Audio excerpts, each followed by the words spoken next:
सांगली जिल्ह्यातील मौजे कौलापूर येथे कार्गो आणि नागरी विमानतळ उभारणीसाठीची प्रक्रिया गतिमान करण्याचा निर्णय आज झालेल्या उच्चस्तरीय बैठकीत घेण्यात आला आहे। या बैठकीस उच्च आणि तंत्र शिक्षण संसदीय कार्यमंत्री तथा सांगली जिल्ह्याचे पालकमंत्री चंद्रकांत पाटील यांच्या अध्यक्षतेखाली आणि महाराष्ट्र राज्याचे उद्योग आणि मराठी भाषा मंत्री उदय सामंत यांच्या प्रमुख उपस्थितीत पार पडली आहे। या प्रकल्पासंदर्भात यावर्षी 29 सप्टेंबर 2025 रोजी झालेल्या बैठकीत उद्योग मंत्री उदय सामंत यांनी मौजे कौलापूर इथं जागा विमानतळासाठी पूरक असल्याचं फिजिबिलिटी रिपोर्टच्या आधारे स्पष्ट केलं होतं।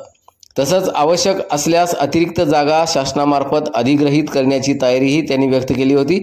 आजच्या बैठकीत सादर झालेल्या अहवालानुसार विमानतळ उभारणीसाठी अजून अंदाजे 250 ते 300 एकर अतिरिक्त जमिनीची आवश्यकता असल्याचं निदर्शनास आलंय।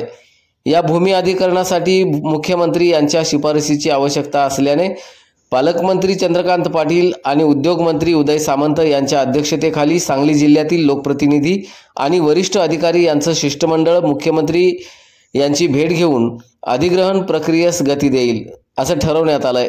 पालकमंत्री चंद्रकांत पाटील यांनी सांगली जिल्ह्यातील सर्व संबंधित विभागांनी परस्पर समन्वयातून हा प्रकल्प वेळेत पूर्ण करण्यासाठी प्रयत्नशील राहावं असे निर्देश दिलेत।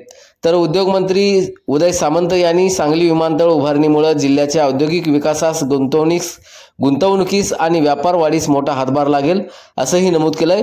या निर्णयामुळे सांगली जिल्ह्यातील नागरिकांचं समाधानाचं वातावरण असून सांगली विमानतळाच्या प्रत्यक्ष उभारणीस आता वेग मिळण्याची अपेक्षा व्यक्त केली जात आहे। या बैठकीस उच्च आणि तंत्र शिक्षण मंत्री तथा पालकमंत्री चंद्रकांत पाटील, लोकसभा खासदार विशाल पाटील, आमदार सुधीर गाडगीळ, आमदार सुरेश खाडे, आमदार सुहास बाबर, आमदार विश्वजित कदम, अजित देशमुख, सहसचिव महसूल विभाग डॉक्टर श्रीकांत पुलकुंडवार, हेमंत डांगो, संतोष भिसे, कालिदास भांडेकर आदींसह इतर अनेक अधिकारी उपस्थित होते।